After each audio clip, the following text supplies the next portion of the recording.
Hi, I'm the Redhead 47, and welcome to I Was For. Our episode today will be talking about predator protectors, and we'll be focusing on exposing individuals, systems, and organizations that enable, protect, or hide abusers and their predators. The show seeks to raise awareness about how predators operate within families, institutions, and communities, and how their enablers often shield them from justice. It aims to empower survivors by revealing the truth behind these networks and advocating for change. I am the Redhead 47, and I'm joined by my new host, Ashley, and I'll allow her to introduce herself. Go ahead, Ashley. Hi, so my name is Ashley. I also go by My Divinity is Within on TikTok and Instagram. And thank you for welcoming me. In this first segment, we're going to take a deep dive into a real life case where an abuser was protected by an individual. Ashley is going to share that story with us. Ashley, go ahead when you're ready.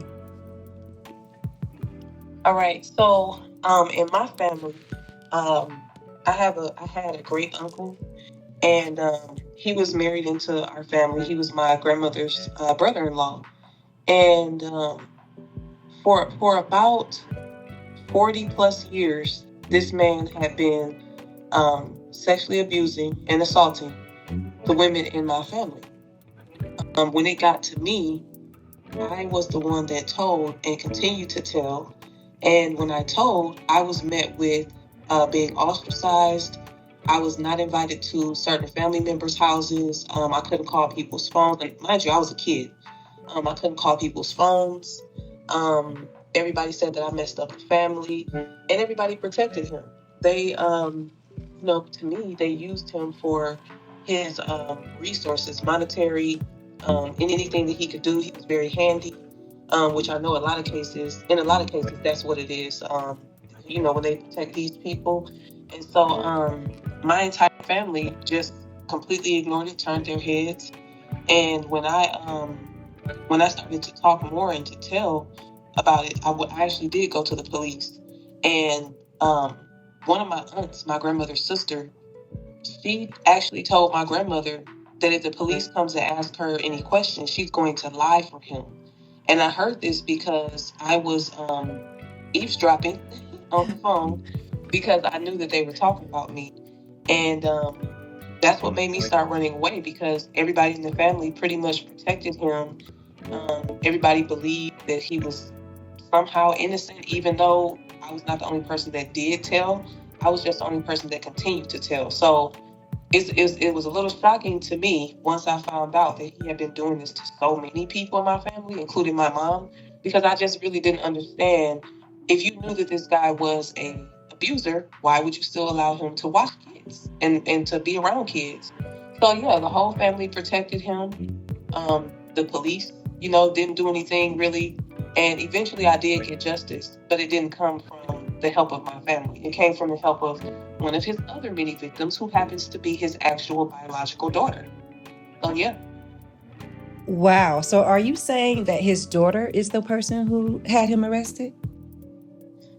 She helped me by telling her story. So what ended up happening was, when I first told the police what happened, the first time I told, the officer did not write down everything that I said. And so every time I went back to the police after that first time, my story was looked at as inconsistent because of her. So after a lot of years, his daughter, she felt guilty that she had never told that her own father was molesting her. This is from his first marriage. And so when she found out about me and that he was still doing it to people, she then decided to help me, and she took me and made the police take my story again, and she had them investigate it as to why nothing happened. And they found out that the officer, she didn't write my whole story down, because aside from that first time I told, my story was always consistent. She just didn't write it down the right way. So yeah, his first daughter, she helped me. So, Ashley, how would you say, since that situation occurred, how is your relationship with your family now? My relationship with my family now is terrible, to be honest. Everybody failed me. Um, Everybody made fun of me. At one point, I was the only talk of the family, keeping me away, keeping me quiet. I have had a couple conversations with some cousins who whose grandmother was very like judgmental towards me, and she talked about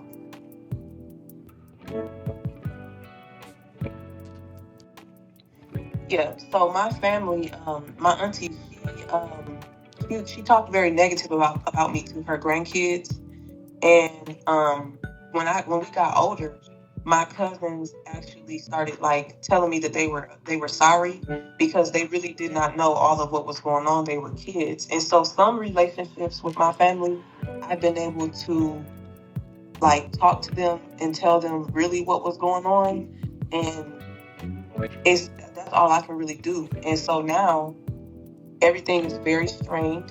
I still have people that don't want to talk to me. I still have people that ask, why is she here? I still have people that talk about me. And that's kind of what it is. Okay, thank you for sharing that. So I also have a story. When I was I want to say about 6 or 7, I was at my grandmother's house, which was my father's mother.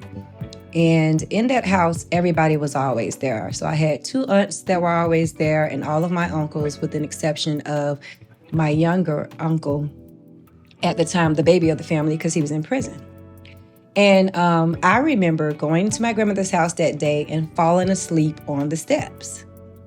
And so I woke up. I don't remember waking up. I don't remember going home or anything like that. So the next day, or maybe like a week later, I'm not going to say the next day, my grandmother had these friends. We're going to call them the Johnsons. And they stayed behind my grandmother.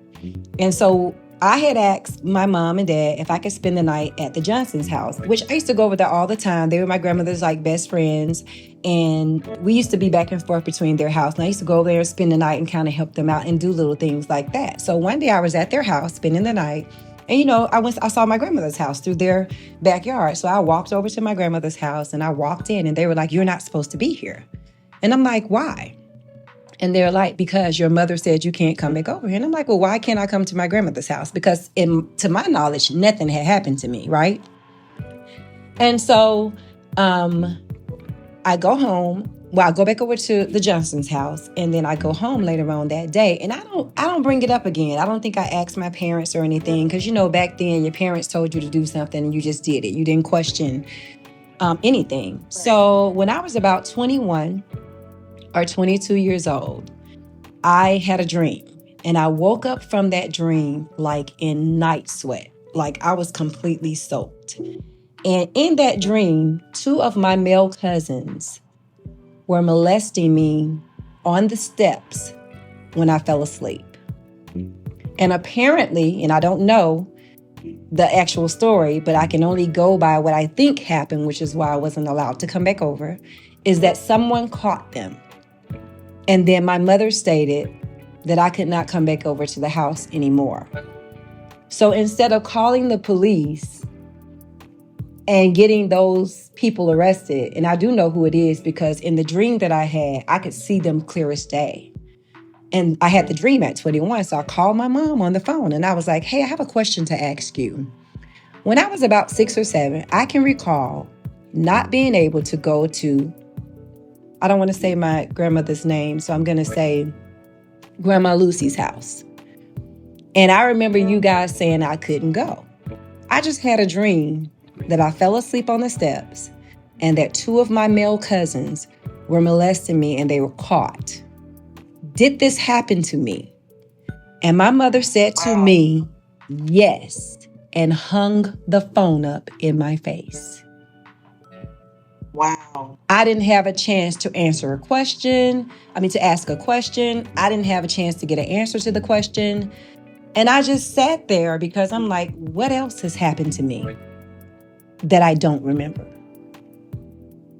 And a lot. It's been a lot. So in that situation, the predator protectors was the entire family, because whoever caught them knew. My mom knew because she never said anything. My father knew. He never said anything. Like, no one told me. My aunts knew. They didn't tell me. I found out from a dream I had at 21 that I was molested by 2 of my male cousins as I fell asleep on the steps at my house. So Wow. the entire family, in my opinion, were predator protectors. Yep. So Ashley, with my story that I've shared and with the story that you shared with me, how do you feel that as a survivor, now having children of your own, well, as a sexual abuse survivor, let's call it what it is, how do you feel like you break the cycle to be able to protect your children with the family that you now have? Well, I don't let my kids go around my family that much, unless I'm there, which I'm never really around them. As far as like how to protect, in my opinion, how to protect them, protect anybody for that matter, is to believe them when they say that something happened to them. I don't really know why people don't believe when someone says that something like that happened to them. And I also think that the person should not be allowed to be in the family or participate in any family gatherings. I think they should be kept away from people. I think they need to be shamed. I agree. One of the things that I did to break the cycle with my family, so something happened to my daughter when she was 4 by a family member. And I don't want to give away too much because I do have a book coming out and I do want people to buy the book. So I don't want to put everything on the podcast, but I will say this. I moved away. When I found out what happened to my daughter, I felt like no one is safe in this family. I was not safe. My daughter was not safe. I know cousins that have not been safe in this family. And so the moment that I found out that something happened to my daughter when I was 28 years old, I packed up my family and I left Georgia. And I came back once in 2012 because I was diagnosed with breast cancer. And so I went back and used the same doctors that I used. So I stayed in Atlanta for a year to go through my treatments. And then the minute my doctors cleared me, I moved right back away. That is how I felt like it was that I was going to be able to break the cycle for my children, because at this point, you're surrounded by predators and you don't know who's who. And some of the predators are your own siblings. So how do you protect your children from people who you really feel like you can trust, except for move away and make them inaccessible? Right. I don't know. I think another. Go ahead. Go ahead. I think another way to protect also is to not leave children around.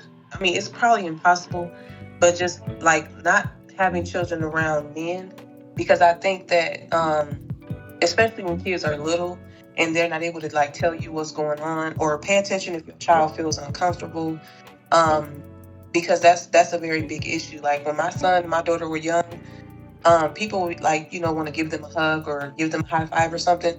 If my kids said no, I would be like, okay, they said no, back up. Well, yeah, that's a good way as well. That's a great way, actually.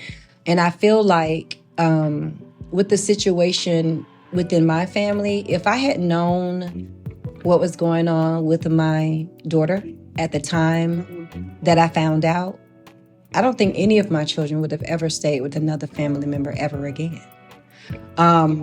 But when I found out, my only way at that moment, based on what I was going through, I think my son had just got diagnosed with autism.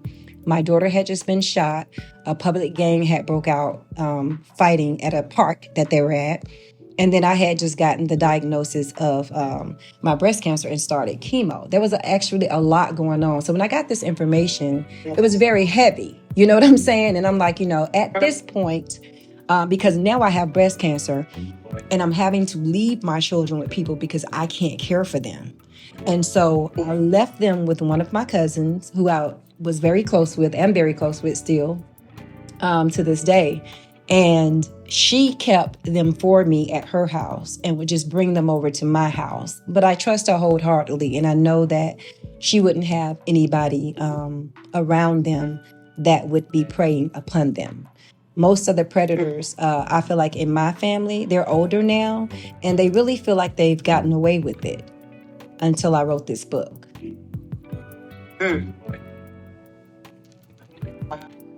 So in breaking the cycle, I do feel like at this point, my book will be calling out the enablers and the predators.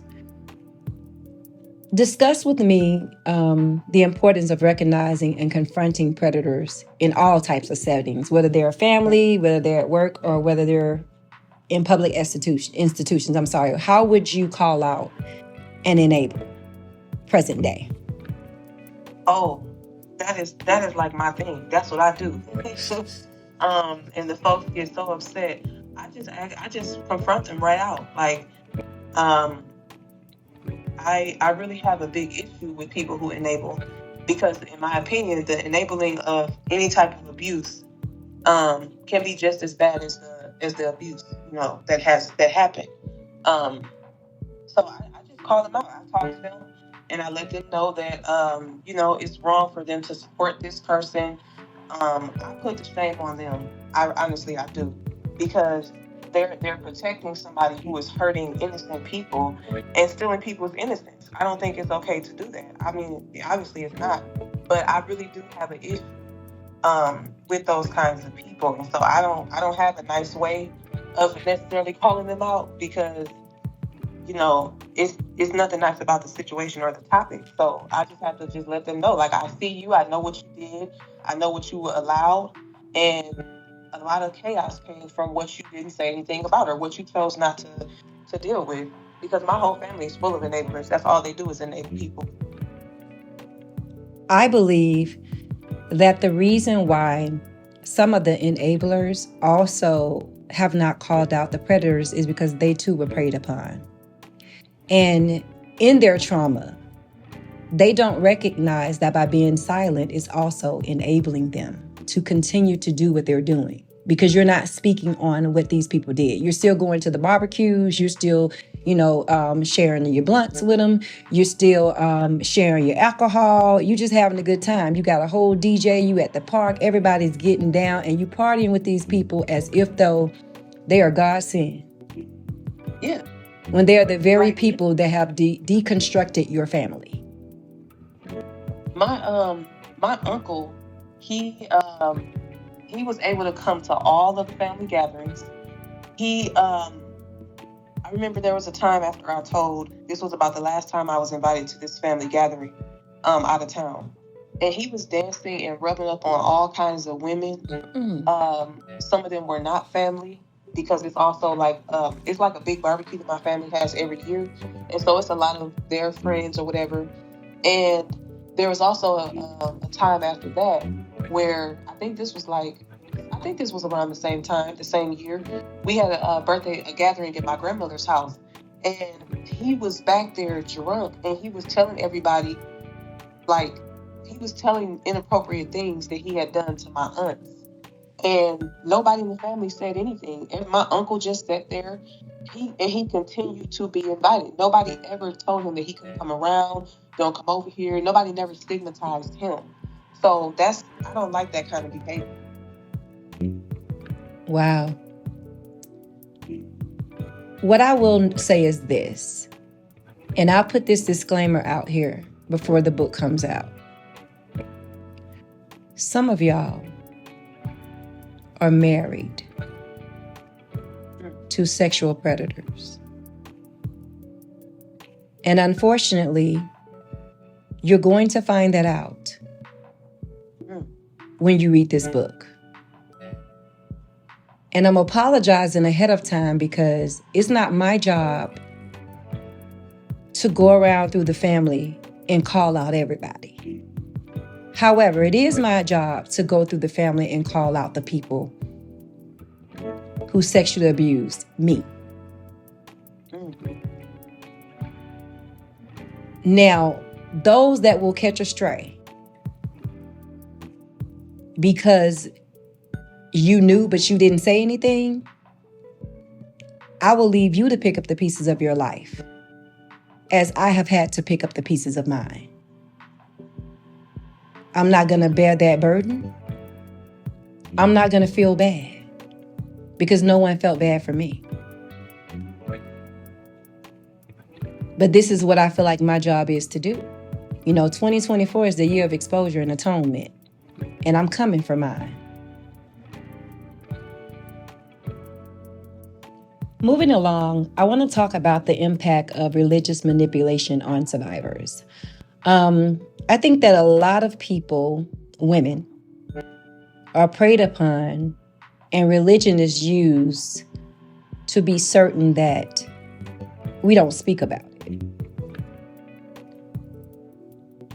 I can remember seeing my father reading out of the Bible on Sunday and then being an abuser Monday through Saturday. Wow. All in the name of love and God. And I think that religion became a source of fear and guilt for us rather than comfort. Because we were made to believe that, suffering was part of our spiritual journey. That's true. And that silence is obedience. And for me, just like many survivors, it led to deep emotional scars, including shame, isolation, and confusion. I also was questioning my self-worth. That was many moons ago. I'm not that person anymore. I've completely took back autonomy over my body and power over my life. I've gone to therapy, and I am now healed. And one of the things that me and my therapist talked about was exposing the predators. It has to happen. Why should you get to live free and clear of pain while people are walking around suffering from what you've done? It's not fair. Right. Did you want to add to that? I did, because I do.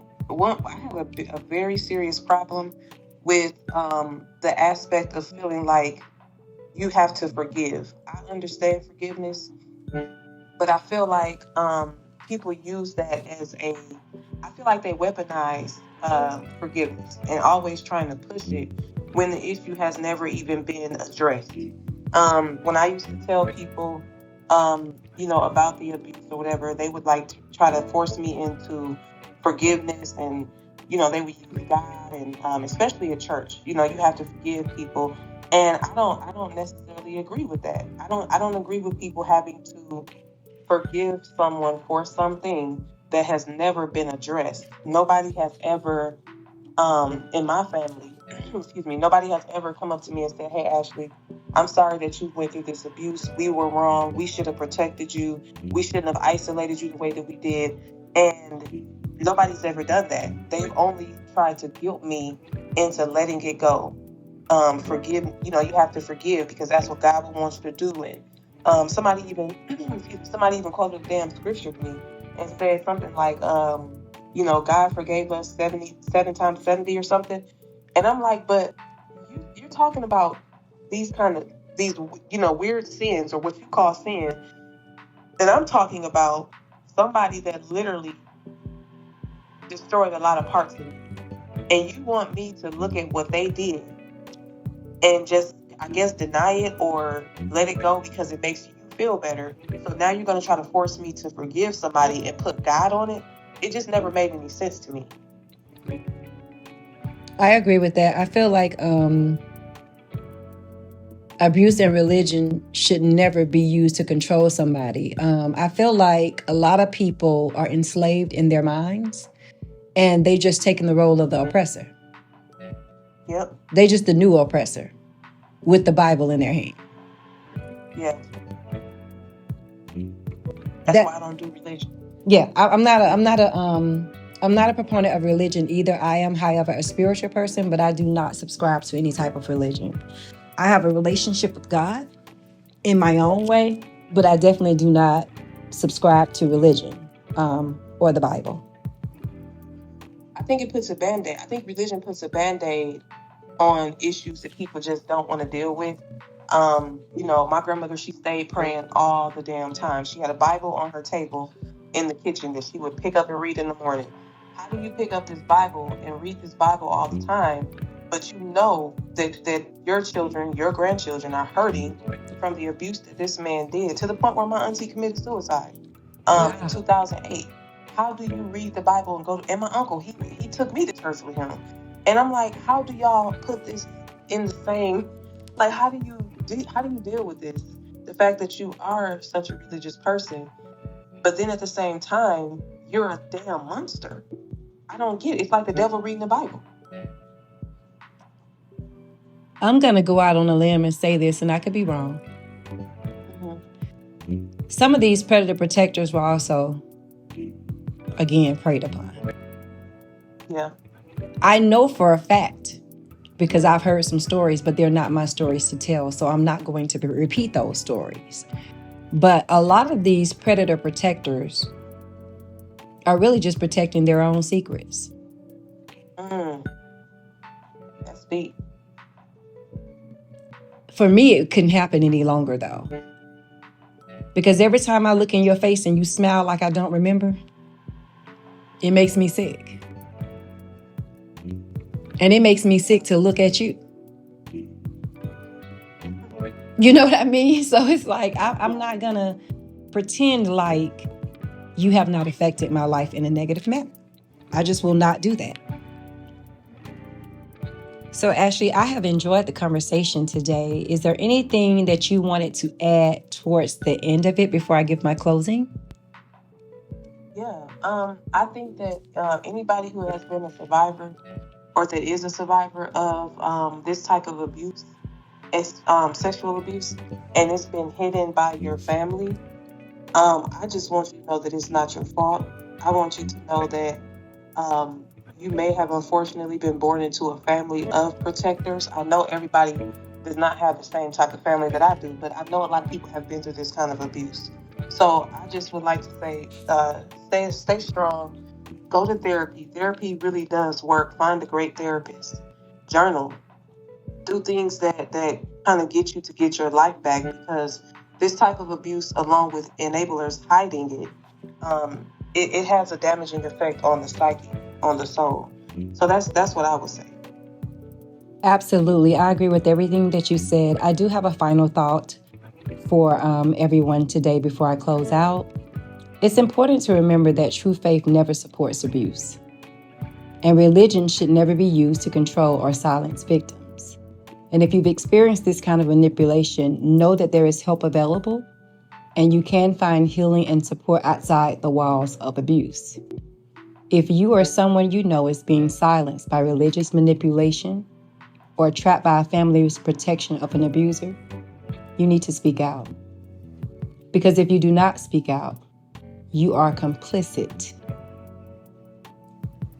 in what they have done. I am the Redhead 47. This is I Was 4, and I'm signing off.